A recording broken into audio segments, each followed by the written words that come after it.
నాణ్యమైన విద్య అంతలేదంట. వాళ్ళు చెప్తున్నారు, మన ఆగునూలి మురళి సార్ చెప్తుడు, నాణ్యమైన విద్య ఎట్టేట్టు అంతలేదు అనేది ప్రభుత్వానికి ఒక ఏమంటారు నివేదిక అంటారా. అలా ఆయన చెప్పిన ముచ్చట్లు ఒకసారి చెప్పే ప్రయత్నం చేస్తా. 13,930 స్కూళ్ళు ఉన్నాయంట. ఇప్పుడు ఏది మన ప్రాథమిక పాఠశాలలు ఉన్నాయి కదా, ఆ 13,930 స్కూళ్ళల్లో ఏ స్కూల్లో పోయినా కానీ 50 మందికి తక్కువనే ఉన్నారంట పిల్లలు. ప్రభుత్వ బళ్ళల్లో 13,930 స్కూళ్ళల్లో 50 మందికి తక్కువనే.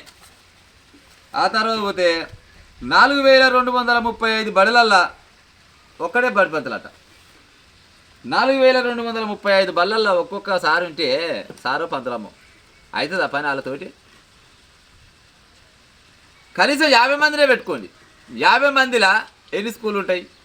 1వ తరగతి నుంచి 5వ తరగతి, లేకపోతే 5వ తరగతి నుంచి 10వ తరగతి వరకు ఉంటాయి. ఒక్కొక్క సారు ఉంటే ఏం చదువు చెప్పాడైతే చెప్పురు. ఇక మళ్ళీ ఏమంటుండే ఈ సారు, నర్సరీ నుండి ఇంటర్ వరకు పబ్లిక్ స్కూళ్ళు మండలానికి 3 ఏర్పాటు చేయాలన్నట. 3 కాదు 6 చేసినా నష్టం లేదు.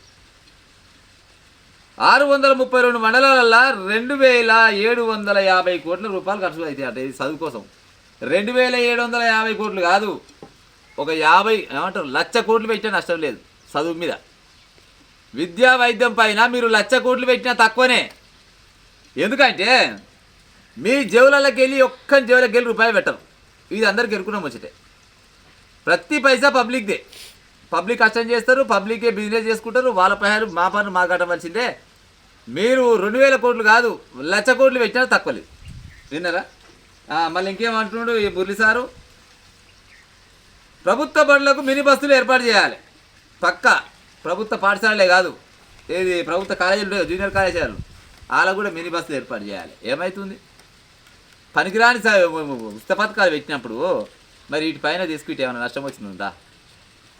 ఈ దేశం మొత్తంలో 36 రాష్ట్రాలు ఉంటే 32వ స్థానంలో ఉన్నాడు మన చదువు. ఇక సిగ్గి లజ్జ 2 పోతాయి. 32వ స్థానంలో ఉంటాం మనం. మరి ఉండకుంటే ఏం చేస్తాం? మరి 4,235 బళ్ళల్లో ఒక్కొక్కసారి ఉంటే ఒకసారితో అయితే అది పని. మరి విద్య ముందరికేడపోతుంది చెప్పురి. అంటారు కదా, మేము పిల్లలు చదివిస్తాం, మేము పిల్లలు చదివిస్తాం. ఏడ చదివిస్తారు చెప్పురి. ఒక్కొక్క దగ్గర అదేది మరుగుదొడ్డ దగ్గరనే ఇది మధ్యాహ్నం భోజనం అంటారు లేక ఓకాడ మరుగుదొడ్డు కూడా లేవు, ఉన్నాయా?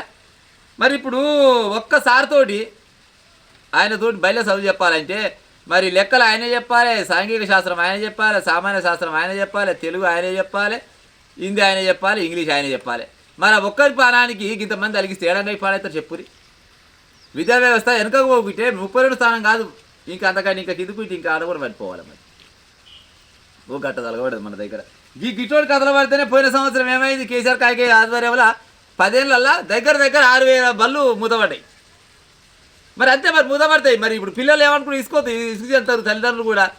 పాడైపోయి ఏమో సారు చదువు వస్తలేదు, ఏమొస్తలే, మొత్తం ఇక ప్రైవేట్ పాఠశాలలో చదివిస్తాం, లేకపోతే ఏదైనా కూలిపో బిడ్డ అంటే బడి బంద్ చేస్తాడు, కూలిపోతారు పోరగాడు. అంతే కదా. ఇప్పుడు జరంత ఆర్థికంగా ఉన్న వాళ్ళు ప్రైవేట్ బళ్ళాలు వేస్తారు. ఇక మరి ఇక ఇబ్బందులు పని వాళ్ళు ఏం చేస్తారంటే ఇక బడి బంద్ చేయరు. అదే చదువు వస్తలేదు, ఏమొస్తలేదు, చదివిన సకాలం చాలు కానీ ఇంట్లో కూర్చోపో అని అంటారు. అందుకోసమనే విద్యా వైద్యం అనేది ఉచితం చేసి మిగతా వాటిని తీసేస్తే కాదా. ఇప్పుడు ఏది వీడియో ఇచ్చిన పేపర్లో వచ్చింది, నేను చెప్పే అబద్ధం వచ్చేదేం కాదు కానీ ఆర్టీసీ మీద దగ్గర 700 కోట్ల రూపాయలు నెలకొస్తారు కాల భారం పడుతుందట. ఇదైతే అబద్ధం కాదు కదా. మరి ఆర్టీసీ వల్ల ఏది ఇప్పుడు ఉచిత బస్సు పెట్టింది కదా, ఈ ఉచిత బస్సు పుణ్యమా అంట 700 కోట్ల రూపాయలు మీద పడుతుంటే మరి ఎవరు కట్టాలి? ఆర్టీసీ బస్సు పుణ్యానికి వచ్చిందా? దానికి ఏమన్నా అరుగుదల టైర్లు పుణ్యానికి వచ్చినాయా? డీజిల్ పోస్తే పోతలేదా? మంచినీళ్ళు పోస్తురా, లేకపోతే ఫిల్టర్ నీళ్ళు పోస్తురా దాంట్లో? లేకపోతే కండక్టర్ జీతం ఇస్తలేరా, డ్రైవర్ జీతం ఇస్తలేరా? మరి ఉచితంగా ఇస్తే ఎట్టయితే సార్? మరి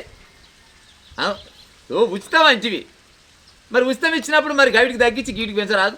అదే కరెంట్ బిల్ అంటివి, ఆ కరెంట్ బిల్లు అది 200 యూనిట్ల వరకు ఫ్రీ అంటివి. డబ్బు లేనివానికి ఫ్రీనేనా, డబ్బు గల్లోనికి ఫ్రీనేనా? మరి ఇక వెనక వాళ్ళకి ఇట్లా మొదలు పడతాం మనం.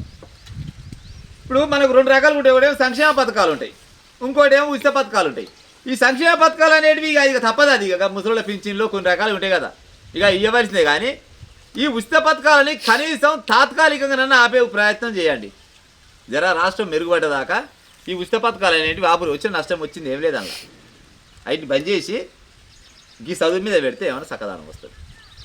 ఆడ ఇప్పుడు ఈ మురళి సార్ నీ గతంలో మా ఏది టీవీ ఛానల్ వాళ్ళు ఇంటర్వ్యూ చేసి ఏం సార్ ఎట్టెట్టుందని అంటే ఏ పెద్దగా స్పందిస్తలేరు కానీ అన్నాడు అప్పట్లో. వీడియోలు అయితే ఉన్నాయి కదా, మరి అప్పటి నుంచి ఇప్పటిదాకా కూడా గట్టి ఒక్కటి కూడా ముందర పడ్డది లేదంటే ఇది చేసింది లేదంట. ఇప్పుడు మీ ప్రభుత్వానికి మేమేదో తిట్టాలను లేకపోతే బదనాం చేయాలని కాదు, రిక్వెస్ట్ చేస్తున్నాం మా ఛానల్ తరఫున ప్రభుత్వానికి. మీరు కొన్ని పథకాలని తాత్కాలికంగా ఆపి వీటిని తీసుకొచ్చి చదువు మీద పెట్టాలి. ఇప్పుడు సన్నబియ్యం ఇస్తాయి. ఇది సన్నబియ్యం ఇవ్వాలి, అవసరమైతే పొరగాలకు బగారపు కూడా పెట్టాలి. వారానికి 4 గుడ్లు ఇవ్వాలి. అవుతుంది, చేయొచ్చు. కొన్ని అవినీతులు పక్కకు పెట్టి కొన్ని పథకాలను పక్కకు పెడితే అల్గలు అవుతుంది. మామూలుగా ఇప్పుడు ప్రైవేట్ బళ్ళలో చదివించాలంటే ఒక్కొక్క పొరగానికి 1000 కొద్ది ఫీజులు అవుతున్నాయి. ప్రైవేట్ బళ్ళలో ఎంత చదివిస్తారు? ఒక గిసోంటిది 50-60 మంది ఉంటే ఒకసారి ఉంటాడు, ఒకసారి ఉంటే ఆయనతో పాడవుతుంది. ఇక ఈడమ్మ ఇప్పుడు ప్రభుత్వంతో మనం కూడా కొట్లాడుతూ ఉన్నాను. ఆయన ఇక కష్టమో నష్టమో చేసి నిన్ను ఏది ప్రైవేట్ స్కూల్లో చదివిస్తాపా అని అంటాం. ఇంగ్లీష్ మీడియం చెప్పే దిక్కు ఉండదా? అసలు కాదు మొత్తం చెప్పే దిక్కే లేకపోయా. ఇక గిడిచేది పోయినసారి ఏమో ఆయన 6000 అది బళ్ళు బంద్ చేయించాడు. మరి ఇప్పుడు వస్తారు కదా, మరి 8000 బళ్ళు అయితే ఏమో 50 మంది ఉన్నారు. ఏది బడికి 50 మంది అన్నట్టు. 4 రోజులు అయినాక 30 మంది అవుతారు. ఇంకొక 6 నెలలు అయినాక సంవత్సరం వస్తారు 20 అంటారు. ఆ తర్వాత 5-10 అవుతుంది. స్కూల్ బంద్ చేయండి అంతే కదా. ఎన్నో వేల ఏది స్కూల్ ఏమంటారు గ్రామాలల్లో కాదు స్కూళ్ళల్లో రూములు కూడా కరెక్ట్ లేవట. మరి ఆ రూమ్లో ఎవడు కట్టాలి? ప్రభుత్వమే కదా కట్టేది. చదువు అనగానే వైద్యం అనగానే ఎందుకు భయపడుతున్నట్టు ప్రభుత్వాలు, అది ఈ ప్రభుత్వం అయినా కావచ్చు, గత ప్రభుత్వం అయినా కావచ్చు, రేపు వచ్చే ప్రభుత్వం ఇంకేదైనా కావచ్చు. చదువు విషయానికి వస్తారు కల్లా ముందరికి రారు, వైద్యం విషయానికి వస్తారు కల్లా ముందరికి రారు. పనికిరాని వచ్చిరాని పథకాలు పెడతానికి మాత్రం ఏక నెంబర్ ముందరు ఉంటారు. ఎవడు ఏమన్నట్టు మీ ఉచిత బస్సులు చెప్పుని నిజంగానే ఇచ్చే ఉపాయం ఉంటే ఇంటికి ఒక పొరగాడు అయితే ఉంటాడు కదా, ఇంటికి ఒక అమ్మాయి అయితే ఉంటుంది కదా, వాళ్ళకు ఫ్రీ బస్ పాస్ పెట్టుర్రి, లేకపోతే వృద్ధులకు పెట్టుర్రి, పలానా ఏజ్ వరకు అని పెట్టుర్రి. మీరే గ్రామాలల్లో ఒక కమిటీ వేసి లీడర్లు ఉంటారు కదా, నిజంగా కూడా పేదోళ్ళు అనేది మొత్తం జల్లెడ బయట ఏరి వాళ్ళకు సపరేట్ కార్డులు ఇస్తే మీరు బస్సులో పోతే ఫ్రీ ఉంటుంది, లేకపోతే పలానా కాడ మీకు ఒక రాయితీ దొరుకుతుందని పెడితే ఎన్నో కొన్ని పైలు అయితే మిలిగాయా. మరి గైడ్ని పక్కకేసి మరి ఈ చదువు మీద పెడతామా? నిజంగా కూడా సిగ్గుపోతుంది మనం చెప్పుకుంటే. ఎన్ని 4000 ఎక్కడ ముచ్చట 4235 స్కూళ్ళల్లో ఒక్కసారి ఉంటే మరి ఆయనే పెళ్లి కొట్టుకోవాలనా? ఆయనే పెళ్లి కొట్టుకోవాలి, ఆయనే పొరగాలు పిలుచుకోవాలి, ఆయనే లెక్కలు చెప్పుకోవాలి, ఆయన అన్ని రకాలు చెప్పాలి. అవసరమైతే మరుగుదొడ్ల నీళ్ళు కూడా ఆ సారే పెట్టుకోవాలి. పాపం ఏడికలు చెప్పమన్నావు, ఆయన పని ఆయనకే సరిపోదా? టైం రావాలి, ఆయన ఎన్నో ఉంటాడు, ఆ ఊర్లో అయితే ఉన్నాడు కదా.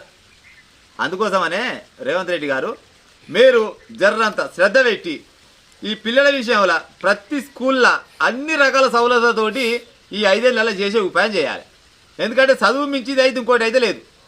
పోరగాడు చదువుకుంటే రేపటి నాడు ప్రయోజకుడు అవుతాడు. ఆ ప్రయోజకుడు అయితే రేపటి నాడు ఇంకేమేమి కనిపెడతారు ఆ పోరగాళ్ళు.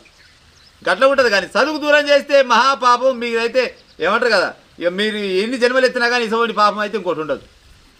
గత ప్రభుత్వం చేసిన తప్పులు మాత్రం మీరు చేయొద్దన్న ఉద్దేశంతో రిక్వెస్ట్ కాదు చెప్తున్నాం మా ఛానల్ తరఫున. అంతేగాని మిమ్మల్ని లేదా బదనాం చేయాలని కాదు.